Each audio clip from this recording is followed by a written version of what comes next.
Parce que je n'ai pas prévu de présentation, juste quelques points dont j'aimerais discuter. Donc, bonjour, mesdames et messieurs. Donc, je suis ici au titre de deux casquettes.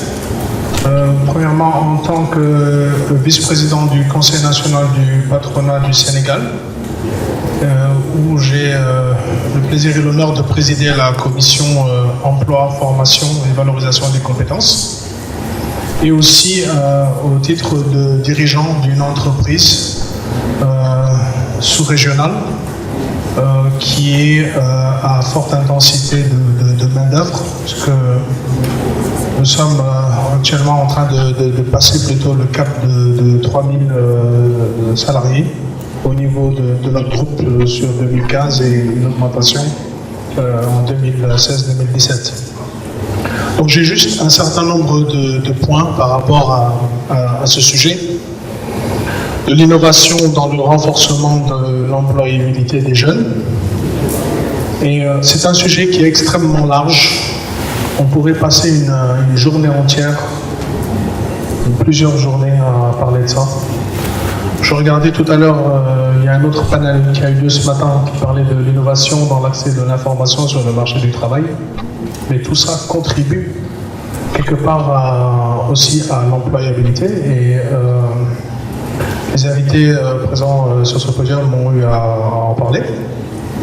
Donc j'ai 8 points que je voudrais lister et partager avec vous.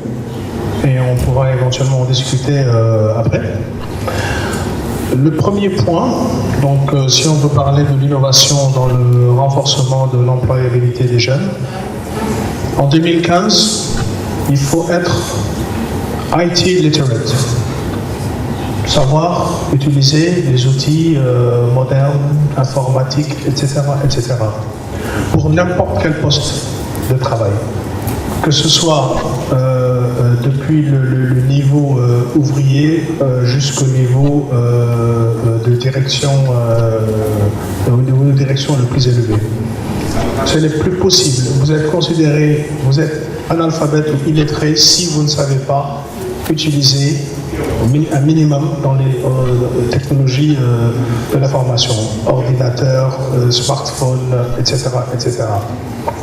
C'est un point qui est crucial et je donnerai un petit exemple tout à l'heure.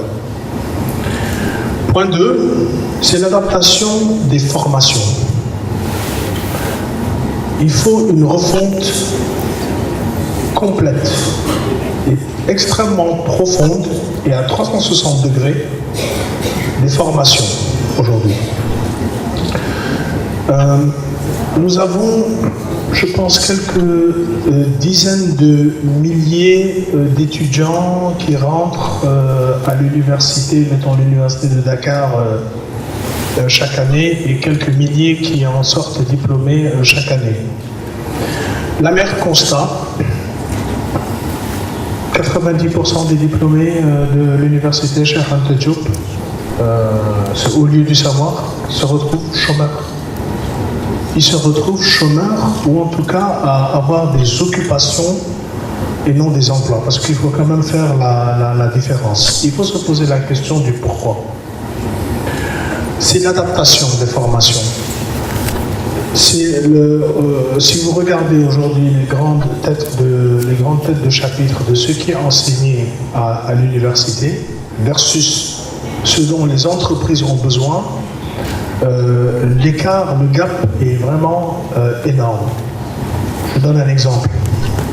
À quoi ça sert d'avoir 6 000 étudiants en sciences économiques?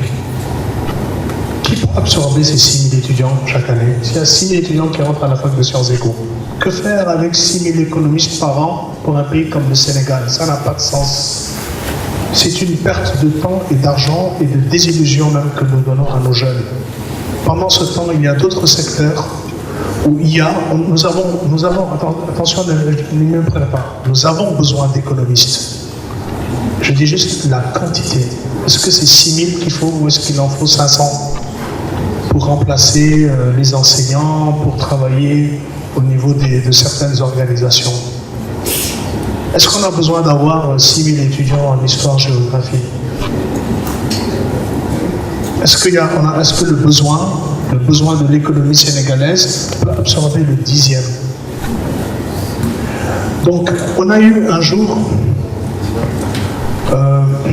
la pompe du changement a été amorcée. Nous avons tenu, à la demande du ministre de l'Enseignement supérieur, M. Maritonyan, une rencontre avec l'ensemble des recteurs de l'ensemble des universités du Sénégal.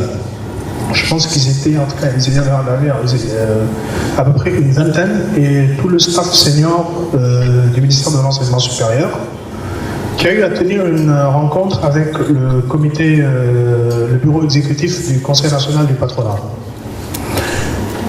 Nous avons été ce jour-là extrêmement surpris de l'approche.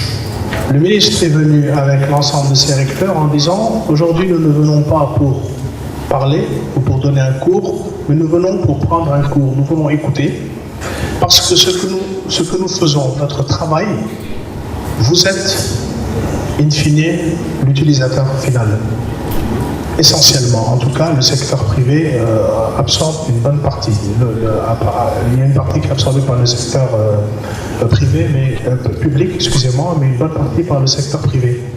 Et de dire, je voulais que les recteurs vous entendent directement. Et ce sont ces propos qu'on a commencé à leur tenir. Et c'est la première fois, c'était vraiment une première au Sénégal, que l'ensemble des recteurs, donc qui sont d'éminentes personnalités, d'éminents intellectuels, se déplacent vers le secteur privé en disant « Nous sommes venus apprendre et écouter, nous voulons prendre un cours chez vous, et non pas venir vous dire ce que vous devez faire. » On a été très touchés par cette approche extrêmement positive. Et depuis lors, des réunions se tiennent, on essaie de faire avancer les choses. Bon, il y a un tout petit peu d'inertie, mais je pense qu'en tout cas, on a amorcé et on est sur la bonne voie. Et ça a été fait avec beaucoup d'humilité de la part de ces éminents professeurs, et je tiens à les remercier par ailleurs. Point numéro 3, le cadre législatif. Le cadre législatif qui existe aujourd'hui n'est pas approprié. Je pense que ce que disait Madame de Teranga-Gold, on doit aujourd'hui arriver, vous avez parlé de la fiscalité notamment, de faciliter l'embauche de jeunes en apprentissage, etc. Le cadre législatif n'est pas approprié et ne le permet pas.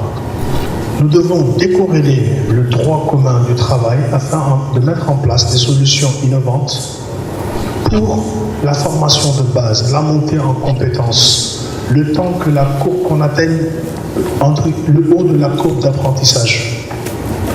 Mais si nous restons en l'état, il n'est même pas possible, la loi ne le permet même pas, notamment le droit du travail. Les choses sont extrêmement serrées, extrêmement complexes. Je ne sais pas si vous vous rendez compte, mais jusqu'à récemment, avoir un stagiaire dans une entreprise, en réalité, était quelque chose d'illégal. Un stagiaire dans une entreprise, selon le droit sénégalais, si vous interprétez à la ligne, c'était totalement illégal. On ne connaît que le CDD ou le CDI et rien d'autre. Le stagiaire n'était même pas reconnu. Il y a eu un certain nombre de changements au niveau de la législation et je pense qu'il y en a d'autres qui vont venir. Mais les tribunaux sénégalais ne reconnaissaient même pas le statut du stagiaire. N'importe quel stagiaire peut aujourd'hui attaquer son employeur et dire je dois être en CDI. Et devant le tribunal, vous avez pas mal de chances que ça passe. À bon entendeur, salut. Donc, il y a vraiment, mais l'impact par contre, c'est que ça va freiner. Ça va freiner les entreprises, ça va freiner beaucoup d'entrepreneurs à accepter les stagiaires, puisqu'il y a une exposition au risque qui est extrêmement importante. Ensuite, un autre point, et qui est peut-être lié au point du panel 1 ce matin, c'est l'appariement de l'offre non satisfaite d'emploi et de la demande non satisfaite d'emploi. Et c'est ce que notre L'invité du Front national de l'emploi du Cameroun a appelé la visibilité. Je confirme aujourd'hui que par manque de visibilité, d'appariement entre l'offre non satisfaite et la demande non satisfaite, c'est-à-dire, ça c'est la codification, j'ai utilisé la terminologie du BIT, mais c'est le nombre de postes non pourvus dans les entreprises versus le nombre de personnes qui cherchent un emploi. Quelquefois, vous avez un emploi qui n'est pas pourvu ou mal pourvu, alors que vous avez quelqu'un sur le marché du travail qui a les compétences et qui cherche cet emploi. Mais s'il n'y a pas un endroit, une bourse où ces deux peuvent se retrouver, bah c'est mission impossible. Et je pense que même les statistiques du BIT ou de l'Organisation internationale du travail disaient que le chômage dans le monde, il y a à peu près 10%, un dixième du chômage qui est juste lié à l'inadéquation entre l'équilibre de l'offre et la demande, l'offre non satisfaite et la demande non satisfaite. 10% du chômage. Et c'est un chiffre mondial. Je pense que si on vient en tout cas dans nos économies africaines, le chiffre sera beaucoup plus élevé. Je connais un tout petit peu, à titre personnel, le FNE au Cameroun, puisque nous sommes utilisateurs de vos services. Nous avons, je pense, à peu près 150 employés au Cameroun qui sont sous le régime du FNE. Mais je ne suis pas d'accord sur votre position sur les rémunérations. Il faut laisser le marché arbitrer. Les entrepreneurs savent que la clé d'une entreprise, ce sont ses ressources humaines. Une entreprise sans personnel, ça n'existe pas. C'est le point commun, le tronc commun entre toutes les structures. Et sur le recrutement des proches, bon, ce n'est pas le sujet, mais je mets un bémol, je suis d'accord avec vous, mais je mets un bémol. Le taux de chômage que nous avons dans nos pays et l'absence de filet social fait que, au lieu d'avoir un cousin qui vient vous taper chaque semaine, là, vous préférez lui dire, là, je te trouve un emploi, et puis comme ça, au moins, tu me colles la paix, et puis tu pourras te prendre en charge, tout seul. C'est peut-être quelquefois ce qui pousse un tout petit peu à prendre dans l'entourage immédiat, mais c'est certainement pas par népotisme et pour baisser en tout cas la qualité de ces ressources humaines. Alors, pour les pistes, excusez-moi, les pistes d'innovation, il faut que ça devienne une réalité, de baisser les heures de cours. Les heures d'enseignement, de cours magistral, au profit de plus d'heures passées en stage ou en insertion au niveau des entreprises. Et peut-être que ces heures qui sont passées au niveau de l'entreprise puissent être comptabilisées, homologuées dans le parcours d'un étudiant, et bien sûr avec l'encadrement, la rigueur et la visibilité. Je passe au point 6, monsieur le modérateur, et au point 8, je termine. La piste de l'auto-emploi, qui a été souvent évoquée. Mon opinion, l'opinion de notre organisation patronale, c'est oui, bien sûr. Mais un passage en formation et en stage est important. Et il faudrait peut-être mettre en place des systèmes, il faudrait sûrement mettre en place des systèmes de sponsoring pour aider les jeunes entrepreneurs. Il y a des petites choses qu'on peut apprendre qu'en étant sur le terrain, ne pas confondre cash flow, rentabilité. Il faut un minimum de skills, de connaissances en comptabilité, peut-être même renforcer l'anglais qui permettrait à cette petite structure peut-être de travailler, d'être en sous-traitance pour une entreprise d'un autre pays. Parce que quand même aujourd'hui, quand on parle que français, on n'a accès qu'à 5% du marché mondial, puisque la francophonie c'est 5% de la population mondiale, les francophones, en tout cas, versus 50 à 70% pour l'anglais. Point numéro 7. Revaloriser et vraiment faire l'apologie de l'apprentissage, comme ça a été fait en Suisse, en Allemagne et même des États-Unis. On est encore trop on est encore trop en train d'imposer le modèle que nous montrons à nos jeunes aujourd'hui. On veut de l'employabilité, quel modèle on leur montre? On n'entend parler que des diplômes des gens. Oui, ce monsieur est diplômé de temps, il est diplômé de cela, il a un bac plus X, il a un bac plus Y. Mais c'est pas, il faut outrepasser, ça n'a aucune importance. On ne peut pas résumer un être humain à un CV sur un bout de papier.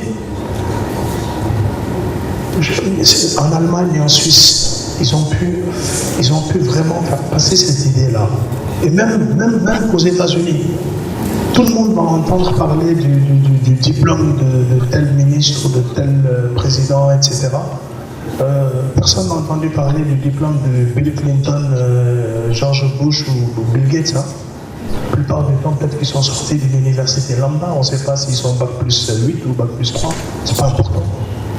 C'est pas important, et pourtant, c'est des gens il y en a qui ont fait de bonnes choses, d'autres de moins bonnes choses, mais bon, en tout cas, c'est des gens qui sont arrivés à des stations extrêmement élevées. Hein. Je ne porte pas de jugement de valeur dessus.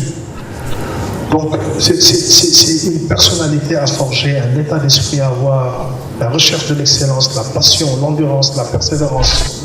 Les plus grandes inventions qui sortent des sentiers battus, souvent c'est venu de personnes qui n'étaient pas bac plus 2, 3, 4, 5, comme on a tendance à vouloir catégoriser tout le monde. Et enfin, le dernier point, j'ai dépassé le délai. 1 minute, ok, merci. Je tiens vraiment, si nous voulons innover et améliorer l'employabilité de nos jeunes, il y a vraiment un big bang psychologique dans notre posture que nous devons mettre en place.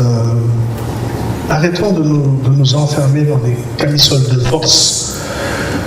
Donnons de l'espace à l'accord entre les parties. L'accord entre les parties. L'accord entre les parties, c'est la base, par exemple, du modèle américain. Aux États-Unis, il n'existe pas de code du travail, entre guillemets. Ça n'existe pas. C'est la loi entre les parties, entre un employeur et un employé. Où est-ce qu'on a vu les plus grandes avancées en gestion des ressources humaines, en politique de fidélisation des ressources humaines? Tout ce qu'on fait là, ça vient de là-bas, hein, à la base, essentiellement. Okay? Tout ce qui est fidéliser les employés, les stocks options, etc., etc. Ça vient de ce pays qui pourtant n'a pas de code de travail. Il y a le droit, il y a des éléments de droit, bon, bien entendu, qui gèrent quelques éléments, et le reste, on vous dit, vous n'avez qu'à vous entendre. Parce que l'objectif d'une entreprise, c'est d'avoir des employés performants et de les garder. Je ne connais pas une entreprise dont l'objectif ou la mission serait de se séparer de ses employés. Ça n'a aucun sens. Ou alors le dirigeant serait un malade mental, sa place ne serait pas dans l'entreprise, mais à l'hôpital psychiatrique. Retenir ces meilleures ressources, les garder, faire en sorte qu'ils s'épanouissent pour vous faire le travail, c'est le tronc commun de l'ensemble des entreprises. Je me répète, une entreprise sans personnel, ça n'existe pas. Même si vous avez beaucoup d'automatisation, etc., il vous faudra toujours du personnel, des ressources humaines de qualité. D'où vraiment, à un moment donné, songer à sortir des sentiers battus, à ce que nous connaissons et ce que nous vivons. Et je rappelle que parmi les pays qui ont le taux de chômage les plus bas, exemple type les États-Unis, malgré un petit vieillissement de la population, mais je ne pense pas que ce soit au même niveau que le Canada ou l'Europe, le taux de chômage est beaucoup plus raisonnable et beaucoup plus bas. Et les gens n'ont pas peur de prendre quelquefois un jeune sous sa coupe, de l'encadrer, qu'il fasse un certain nombre de choses. Et je pense que globalement l'expérience est positive. Donc nous gagnerions à regarder autour de nous et de s'inspirer sur ce qui s'est fait dans d'autres endroits. Je vous remercie pour votre attention.